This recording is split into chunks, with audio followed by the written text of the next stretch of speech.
In this video, we will study about decision making and looping.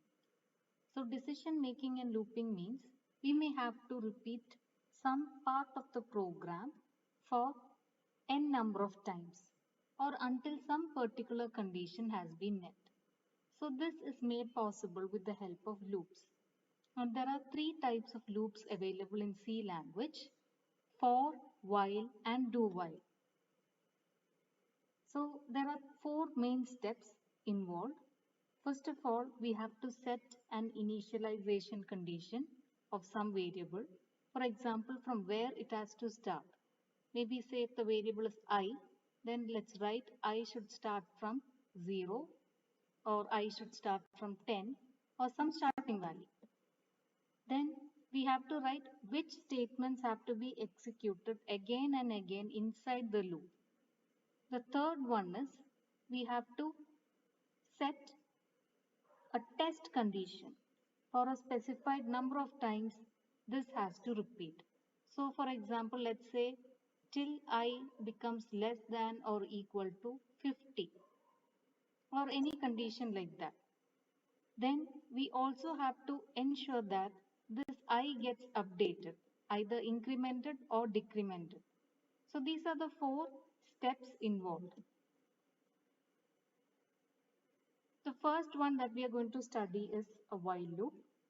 While loop is an entry control loop. It is called an entry control loop because while it is going to enter into the loop, it is going to check for a condition. Only if this condition is satisfied, then these set of statements will be executed. This is an example.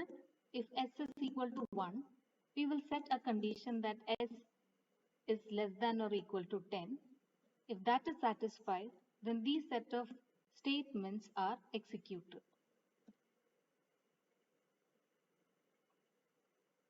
Let's write a program to print the numbers from 1 to 10.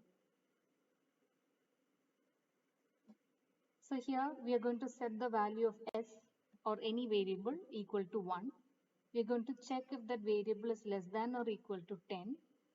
We are going to print that number. So here the first number will be printed, which is 1. Then we will increment the value of s. These set of statements will repeat until this condition is no longer satisfied. Once this becomes false, it will go over to the statement after the while loop.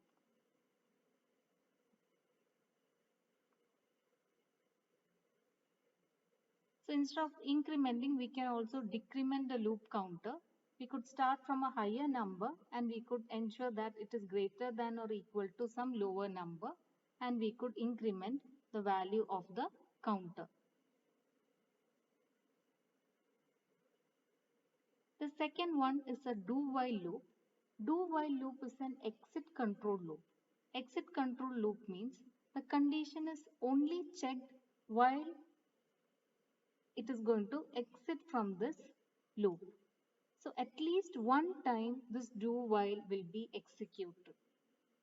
Only after that the condition will be checked. So while loop was an entry control loop, whereas do-while loop is an exit control loop.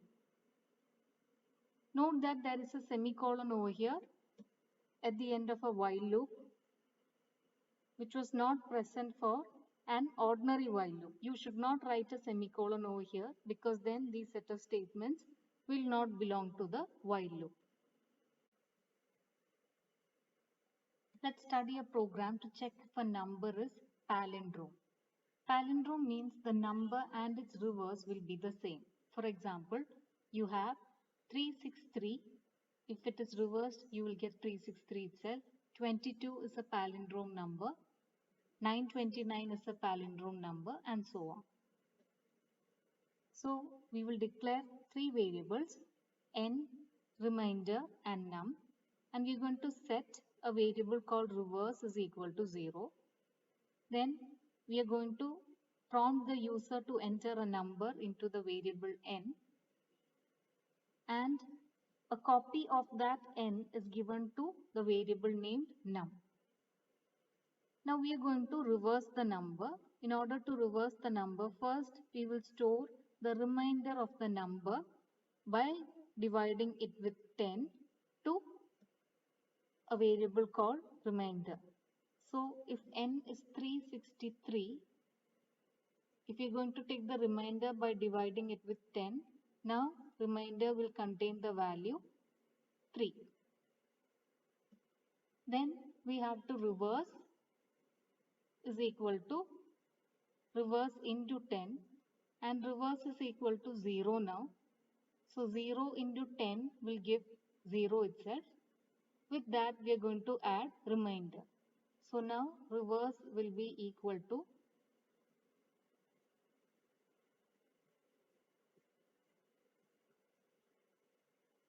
0 plus 3 equal to 3.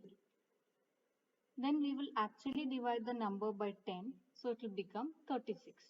So now n becomes 36. Likewise, we are going to extract each digit, multiply the previous number what we have stored with 10, then add it with the remainder that we have got till the number is finally reversed.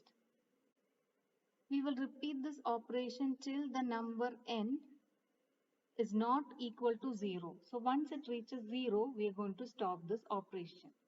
So once it reaches 0, by that time the number would have become its reverse.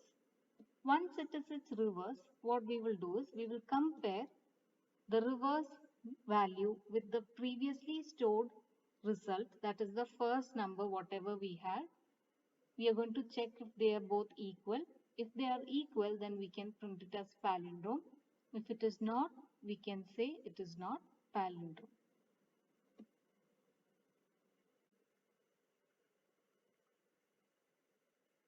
Next is for loop. For loop is an entry control loop, and this is very commonly used. So we have for, we will write the initial condition here. Then we will write the test condition here, that is till where this loop has to be repeated. And then finally we will write the increment or the updating value. It could be decrement also. And then the statements to be repeated will be given inside this body. So this is an example of printing numbers from 0 to 7. So we will initialize the first statement by giving I is equal to 0. Then next is the final condition, the test condition till where it has to repeat. So we are going to give I less than 8, and then how we have to update it. So it could be like I is equal to I plus 2 or I plus plus. In order to get the next number, we will just write I plus plus and so on. So here the first value I will be printed, which is 0. Then I gets incremented to 1 using this update condition. So it is going to check the condition at every step, and it has not exceeded 8. So this is true, so it will print, then 2, 3, so on, and once it reaches 8, the condition becomes false and it exits the loop, and it will implement the statements below the for loop. So let's write a program to find the sum of first n natural numbers using a for loop. So if the natural number n entered is 5 by the user, then we have to find the sum starting from 1 till 5, and we will get the result as 15. So we are going to declare a few variables, and we are going to set a variable sum is equal to 0. Then we will prompt the user to enter n, after which we are going to write the for loop. So we are going to initialize the for loop with 1. It has to go up till n. Then it is incremented. Sum is initialized with the value 0. So 0 plus 1. So sum will be 1. Next we will get, we are going to increment I. So I will be now 2. So sum is equal to 1 plus 2. So we will get 3. And then this will go on up till when I reaches the value 5. So once it reaches 5, the test condition becomes false, and it will go to this statement, that is, it is going to print the sum. question, if you're asked to print all odd numbers within a given range, you have to increment the counter by 2. So here you have to write I plus equal to 2 instead of I plus plus. So that will be the increment condition, how you update the variable. Next program is to check whether a number is prime or not. So prime number is a number that has got only two factors. One is the number 1 and the second factor will be the number itself. So numbers other than prime numbers are called as composite numbers, and 1 is neither prime nor composite. So actually you have to check whether the number is prime or composite, but here we are going to just concentrate on whether it is prime or not. So we will declare a variable called fact, and then we are going to set factors is equal to 0. This is used as a counter to count the number of factors. And we are going to check if for I is equal to 1, we are going to start dividing from I is equal to 1. The test condition will go on till num, and we are going to increment it every 1.